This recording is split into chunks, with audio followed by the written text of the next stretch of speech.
പാക് പ്രകോപനത്തിനിടെ ഒരു ജവാന് കൂടി വീരമൃത്യു. ആന്ധ്ര സ്വദേശി മുരളി നായിക്കാണ് കാശ്മീരിൽ വീരമൃത്യു വരിച്ചത്. ദില്ലിയിൽ 138 വിമാന സർവീസുകൾ റദ്ദാക്കി. 129 ആഭ്യന്തര വിമാന സർവീസുകൾ റദ്ദാക്കിയിട്ടുണ്ട്. ജമ്മുവിൽ കൂടുതൽ ജാഗ്രത. ഷെല്ലാക്രമണത്തെ തുടർന്ന് 100ഓളം കുടുംബങ്ങളെ മാറ്റിപ്പാർപ്പിച്ചു. ഇതിനിടെ ദില്ലി ജെയ്റ്റ്ലി ക്രിക്കറ്റ് സ്റ്റേഡിയത്തിന് നേരെ ബോംബ് ഭീഷണിയുണ്ടായി. സിന്ദൂർ ഓപ്പറേഷന് പ്രതികാരം തീർക്കുമെന്നാണ് സന്ദേശം. വിവരങ്ങളുമായി അബ്ദുൾ റഷീദ് ചേരുകയാണ് ദില്ലിയിൽ നിന്ന്. അബ്ദുൾ റഷീദ്, ഇന്ന് ദുഃഖകരമായൊരു വാർത്ത വരുന്നു. ഈ ഓപ്പറേഷൻ സിന്ദൂറുമായി ബന്ധപ്പെട്ട് രണ്ടാമത്തെ സൈനികന് കൂടി വീരമൃത്യു നേരിടേണ്ടി വന്നിരിക്കുന്നു എന്നുള്ളതാണ്. എങ്ങനെയാണ് ഈ ആദ്യ ദിവസം നടന്ന ഓപ്പറേഷൻ സിന്ദൂറിൻ്റെ ഭാഗമായിട്ടാണോ ഈ സൈനികന് പരിക്ക് പറ്റുന്നത്, പിന്നീടാണോ മരണം ഉണ്ടാകുന്നത്? എന്താണ് അത് സംബന്ധിച്ച വ്യക്തമായ വിവരങ്ങൾ? സിജു, തീർച്ചയായും ഓപ്പറേഷൻ സിന്ദൂറിന് പിന്നാലെ രണ്ടാമത് ഒരു ജവാന് കൂടി വീരമൃത്യു വരിച്ചിരിക്കുന്നു എന്നുള്ള കാര്യമാണ് ഇപ്പോൾ സൈന്യം വ്യക്തമാക്കിയിരിക്കുന്നത്.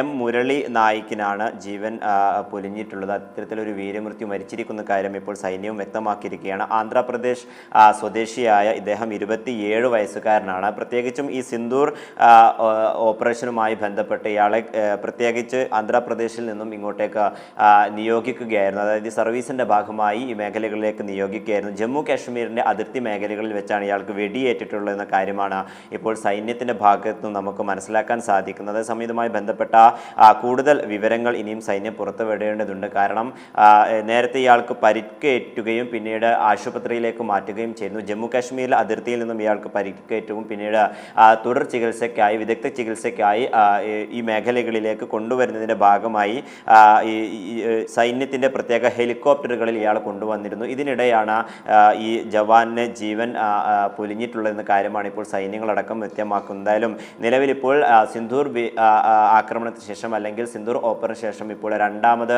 ഒരു ജവാന് കൂടി വീരമൃത്യു വരിച്ചിരിക്കുകയാണെന്ന കാര്യമാണ് ഏറ്റവും ഏറെ ആശങ്കാജനകമായി നമുക്ക് റിപ്പോർട്ട് ചെയ്യാൻ സാധിക്കുന്നത്. അതേസമയം പാകിസ്ഥാൻ്റെ ഭാഗത്തു നിന്നും നിരവധിയായിട്ടുള്ള പ്രകോപനങ്ങൾ തുടരുന്ന ഒരു സമീപനം കൂടിയുണ്ട്. ഇപ്പോൾ അവസാന ഘട്ടത്തിൽ നമുക്ക് റിപ്പോർട്ട് ചെയ്യാൻ കഴിയുന്നത് ഈ ഭീകരാക്രമണത്തിന് ശേഷവും ഇത്തരത്തിൽ വലിയ ഭീഷണി സന്ദേശങ്ങളൊക്കെ തന്നെയും എത്തുകയാണ്. പ്രത്യേകിച്ചും ദില്ലിയിലെ ജെയ്റ്റ്ലി ക്രിക്കറ്റ് സ്റ്റേഡിയത്തിനാണ് ഇപ്പോൾ ഒരു ബോംബ് ഭീഷണി സന്ദേശം എത്തിയിരിക്കുന്നത്. അതായത് സിന്ദൂർ ഓപ്പറേഷന് തങ്ങൾ പ്രതികാരം നൽകും എന്നുള്ള ഒരു സന്ദേശമാണ് ഇമെയിലിലൂടെ എത്തിയിരിക്കുന്നത്. ഇതുമായി ബന്ധപ്പെട്ട അന്വേഷണങ്ങൾ ദില്ലി പോലീസും അതോടൊപ്പം മറ്റു ഇൻ്റലിജൻസ് വിഭാഗങ്ങളൊക്കെ തന്നെയും ആരംഭിക്കുകയും ചെയ്തിട്ടുണ്ട്. പ്രത്യേകിച്ചും ഇമെയിൽ ID കേന്ദ്രീകരിച്ചു കൊണ്ടുള്ള ഒരു അന്വേഷണമാണ് ഇപ്പോൾ പ്രധാനമായും മുന്നോട്ട് പോയിക്കൊണ്ടിരിക്കുന്നത്. എന്നാൽ അല്പസമയം മുമ്പാണ് ഇത്തരത്തിലൊരു ബോംബ് ഭീഷണി സന്ദേശം എത്തിയതുമായി ബന്ധപ്പെട്ട വിവരങ്ങൾ ദില്ലി പോലീസ് കൈമാറുകയും ചെയ്തത്. അതേസമയം ഈ സുരക്ഷാ ക്രമീകരണങ്ങളൊക്കെ തന്നെയും നേരത്തെ വിവിധ മേഖലകളിൽ ഏർപ്പെടുത്തുകയും ചെയ്തിരുന്നു. ഇതിൻ്റെ പശ്ചാത്തലത്തിൽ 27ഓളം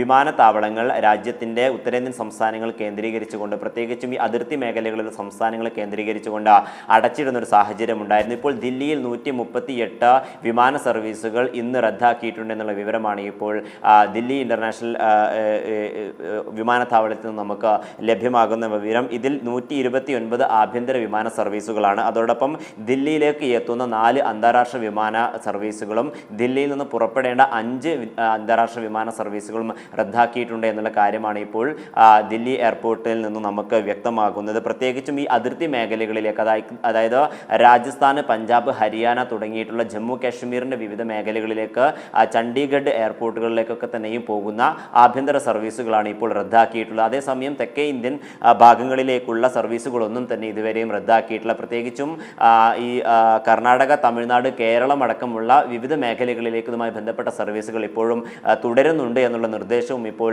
ഇന്ദിരാഗാന്ധി വിമാനത്താവളത്തിൽ നിന്ന് നമുക്ക് ലഭ്യമാകുന്നുണ്ട്. അതോടൊപ്പം അതിർത്തി മേഖലകളിലേക്ക് പോകുന്ന സർവീസുകൾ ഒരുപക്ഷെ വരും മണിക്കൂറുകൾ കൂടുതൽ റദ്ദാക്കിയേക്കാം എന്നുള്ളൊരു വിവരവും ലഭ്യമാകുന്നുണ്ട്. ഇതിൻ്റെ ഒരു പശ്ചാത്തലത്തിൽ എല്ലാ വിമാന കമ്പനികളും യാത്രക്കാർക്ക് പ്രത്യേക നിർദ്ദേശം നൽകുകയും ചെയ്തിട്ടുണ്ട്. പ്രത്യേകിച്ചും തങ്ങളുടെ വെബ്സൈറ്റുകൾ യാത്രക്കാർ നിരന്തരമായി പരിശോധിക്കണം. അതുമായി ബന്ധപ്പെട്ട വിവരങ്ങൾ തങ്ങളുടെ വെബ്സൈറ്റിൽ അബ്ദുൾ റഷീദാണ് ദില്ലിയിൽ നിന്നുള്ള വിവരങ്ങൾ നൽകിക്കൊണ്ടിരിക്കുന്നു. ഓപ്പറേഷൻ സിന്ദൂറിൻ്റെ ഭാഗമായി ഒരു ജവാനു കൂടി വീരമൃത്യു വരിക്കേണ്ടി വന്നിരിക്കുന്നു. ആന്ധ്ര സ്വദേശിയാണ് മരിച്ചത് എന്നുള്ള വിവരങ്ങൾ കൂടിയാണ് ഇപ്പോൾ അബ്ദുൾ റഷീദ് പങ്കുവച്ചത്.